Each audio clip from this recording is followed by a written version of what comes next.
नमस्कार। श्रीमद् भागवत गीता का अध्याय 4 और इस चौथे अध्याय में हम जानेंगे कि कुरुक्षेत्र की उस नगरी से भगवान कृष्ण अर्जुन को किस तरह से समझा रहे हैं, क्योंकि अर्जुन का मन गिर गया है। अब भगवान कृष्ण चौथे अध्याय में अर्जुन से किस तरह बातें कर रहे हैं, चलिए जानते हैं। तो अध्याय 4 में हमारा मेन टॉपिक रहेंगे कर्म यज्ञ से नष्ट होते सब क्लेश। कर्मों को प्रशस्त करने का रहस्य। अगला टॉपिक है यज्ञ अर्थात नियम पालन से कर्म करना। अगला टॉपिक है वस्तुओं के यज्ञ से कर्म का यज्ञ श्रेष्ठ। शंका को ज्ञान की तलवार से काट। आइए शुरू करते हैं। कर्मों को प्रशस्त करने का रहस्य। भगवान बोले, इस योग को मैंने अमर विवस्वान को कहा। विवस्वान ने मनु और मनु ने इसे इक्ष्वाकु को बताया। ऐसे परंपरा से ही इसे राज ऋषियों ने जाना। अर्जुन, समय बीतने के साथ इस लोक से योग लुप्त हो गया, क्योंकि यह उत्तम रहस्य और तू मेरा भक्त भी है, सखा भी, इसलिए वही पुरातन योग आज तुझसे कहता हूं। अर्जुन बोला, आपका जन्म तो हाल ही में हुआ है और विवस्वान का जन्म बहुत पहले का, फिर आपने विवस्वान को यह ज्ञान कब दिया? भगवान बोले, अर्जुन, मेरे बहुत से जन्म हो चुके हैं और तेरे भी। मैं सबको जानता हूं, पर तू नहीं जानता। अजन्मा और कभी न खत्म होने वाला सब प्राणियों का ईश्वर होते हुए भी मैं अपनी प्रकृति को बस में करके अपनी माया से अवतरित होता हूं। अर्जुन, जब जब धर्म घटने लगता है और अधर्म बढ़ने लगता है, तब तब मैं अवतार लेता हूं। साधकों के संताप को हटाने, दुष्करों का नाश करने और धर्म को स्थापित करने के लिए मैं समय समय पर अवतरित होता हूं। अर्जुन, मेरे इस दिव्य जन्म और कर्म को जो तत्व से जान लेता है, वह शरीर छोड़ने के बाद पुनः जन्म न लेकर मुझे प्राप्त होता है। लालसा, डर और गुस्से को पीछे छोड़कर मन को मुझ में रमाकर मेरी शरण में बहुत से लोग ज्ञान रूपी तप से पवित्र होकर मेरे भाव तक आ जाते हैं। जो जिस भाव से मेरी ओर आता है, मैं उसे वैसे ही बना देता हूँ। अर्जुन, हर मार्ग में मनुष्य मेरी ही ओर आता है।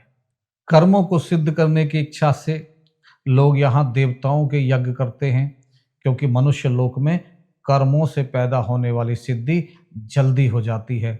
गुणों के अनुसार कर्मों को बांटकर मैंने 4 वर्णों को रचा है। इसका कर्ता भी तो मुझ बैरहित अकर्ता को ही जान।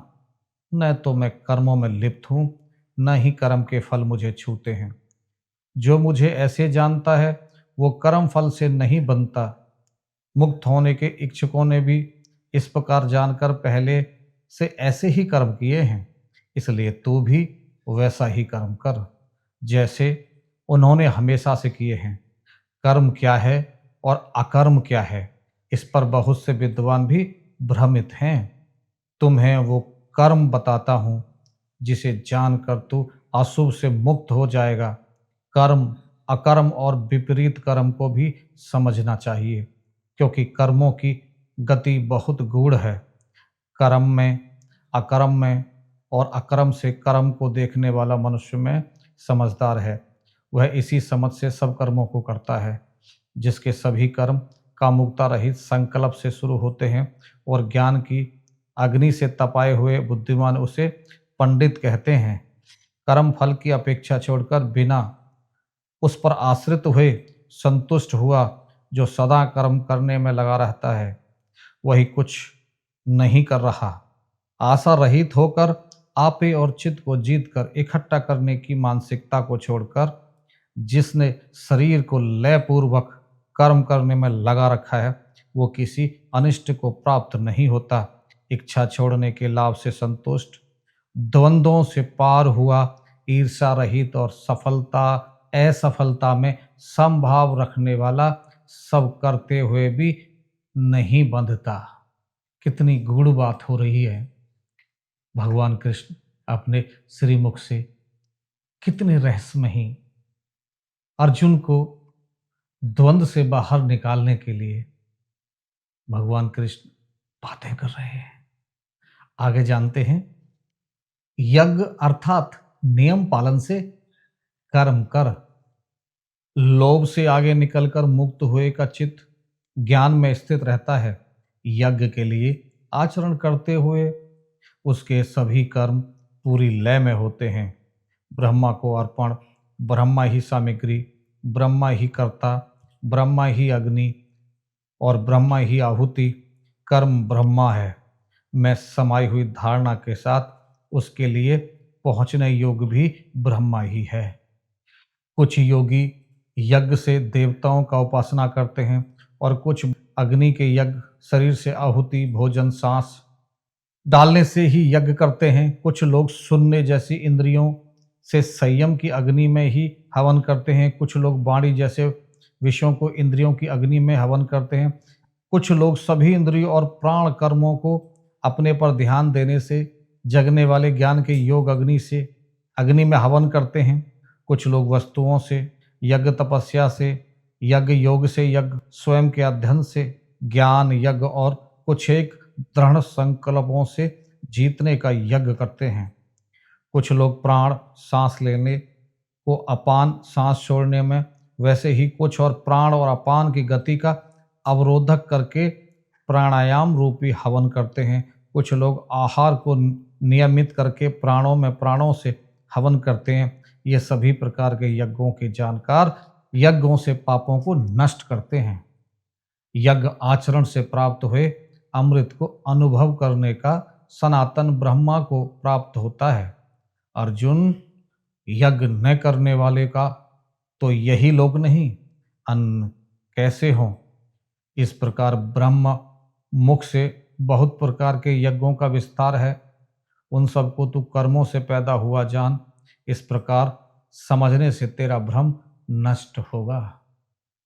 अगला टॉपिक है वस्तुओं के यज्ञ से ज्ञान का यज्ञ श्रेष्ठ। अर्जुन, वस्तुओं के यज्ञ से ज्ञान का यज्ञ श्रेष्ठ है। सब वस्तुओं के कर्म अंत में ज्ञान में समाहित हो जाते हैं। उसे जानने के लिए प्राण करके सेवा भाव से तत्वदर्शी को सरलता से प्रश्न करने पर वह तुझे ज्ञान का उपदेश देंगे। अर्जुन, जिसे जानकर फिर से तुझे ऐसा भ्रम नहीं होगा जिससे सब प्राणियों को पूरी तरह अपने में और फिर मुझ में देखता है। अगर सब पापी मैं भी तू सबसे बड़ा पापी है, तब भी ज्ञान की नौका पर सारे पाप समुद्र से तू अच्छे से तर जाएगा। अर्जुन, जैसे प्रज्वलित अग्नि ईंधन को भस्म कर देती है, वैसे ही ज्ञान की अग्नि पाप से जन्मे समस्त कर्म बंधनों को भस्म कर देती है। यहाँ ज्ञान के जैसा पवित्र करने वाला और कुछ भी नहीं। योग स्थित हुआ समय के साथ इसे अपने आप पा लेता है। श्रद्धावान ही ज्ञान को पाता है।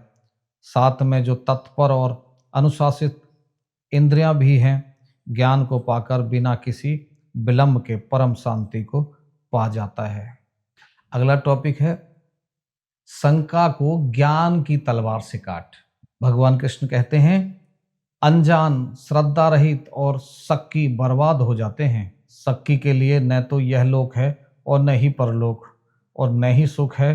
कर्मों को योग में स्थापित किए, शंकाओं को ज्ञान से खंडित किए, आपे में ठहरे हुए को कर्म नहीं बांधते। अर्जुन, इसलिए अनजाने में पैदा हुई दिल में बैठी इस शंका को अपने ज्ञान की तलवार से काट, योग में स्थित हो जा और उठ खड़ा हो जा। अर्जुन महाभारत के उस युद्ध में मन गिराए बैठा है। भगवान कृष्ण हर तरह से योग से, सांख्य से अर्जुन को समझा रहे हैं। कैसा लगा ये आपको? श्रीमद् भागवत गीता का अध्याय 4। और भी अगले अध्याय बड़े रोमांचक होने वाले हैं। मिलते हैं अगले अध्याय में। तब तक के लिए अपना ख्याल रखिए, खुश रहिए। नमस्कार।